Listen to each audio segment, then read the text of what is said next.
រឿងបរោះភ្នែកទិព្វរកលុយតាមរយៈការខ្ទេចភ្នែក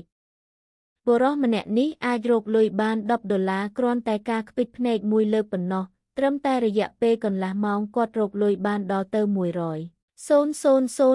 ទៅហើយដូច្នេះគាត់ក៏សម្រេចចិត្តបន្តខ្ទេចភ្នែកដើម្បីរកលុយឲ្យបានកាន់តែច្រើនមិត្តរួមថ្នាក់របស់គាត់គិតថាគាត់បានបាត់បង់ម្ចាស់ការលើខ្លួនឯងឈួត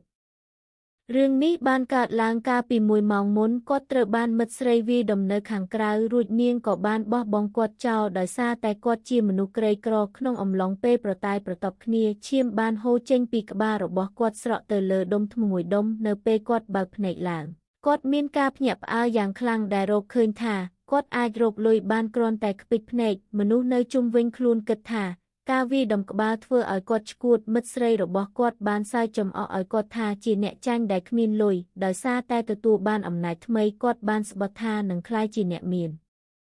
ភ្លាមនោះលោកគ្រូបានដើរចូលមកចាប់ផ្ដើមមេរៀនបុរសម្នាក់នោះមានការភ្ញាក់ផ្អើលយ៉ាងខ្លាំងនៅពេលឃើញលេខខ្ទង់ចម្លែកអន្តែតលើក្បាលរបស់គាត់នៅពេលចប់ម៉ោងសិក្សាគាត់បានដើរតាមលោកគ្រូទៅខាងក្រៅគាត់ឃើញលោកគ្រូកំពុងត្រូវបានពួកបងធំរំខានរឿងជំពាក់លុយគាត់បានស្ទុះចូលទៅដេញពួកបងធំទាំងនោះចេញលោកគ្រូបាននិយាយអរគុណហើយដើរចេញទៅបន្ទាប់មកលេខនៅលើក្បាលរបស់លោកគ្រូក៏បានហោះចូលមកក្នុងភ្នែករបស់គាត់គាត់ក៏ដឹងភ្លាមថាគាត់អាចបង្កើនចំណូលរបស់គាត់ទ្វេដងគ្រាន់តែការសម្លឹងមើលកន្លែងទំនេរ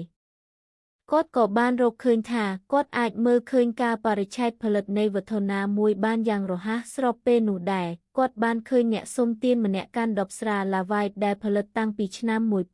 1869គាត់បានចំណាយលុយ$5,000ភ្លាមដើម្បីទិញ10នោះអ្នកសុំទានសើចម្នាក់ឯងគិតថាបុរសម្នាក់នេះត្រូវបានគេបោកបន្ទាប់មកគាត់បានយក10នោះទៅឲ្យមហាសេដ្ឋីម្នាក់មហាសេដ្ឋីបានបើកអបហើយចាក់ស្រាចូលកែវបន្ទាប់ពីហេតុក្លិននិងក្រេបបន្តិចគាត់និយាយថា10នេះគឺជាស្រាឡាវិតលំដាប់កំពូលគាត់បានចុះកិច្ចព្រមព្រៀងជាមួយក្រុមហ៊ុនភ្លាមនៅនឹងកន្លែងបន្ទាប់មកមហាសេដ្ឋីបានសុំឲ្យបុរសម្នាក់នោះជួយពិនិត្យនាឡិកា Rolex មួយគ្រឿងដែលគេសន្មតថាផលិតក្នុងឆ្នាំ1926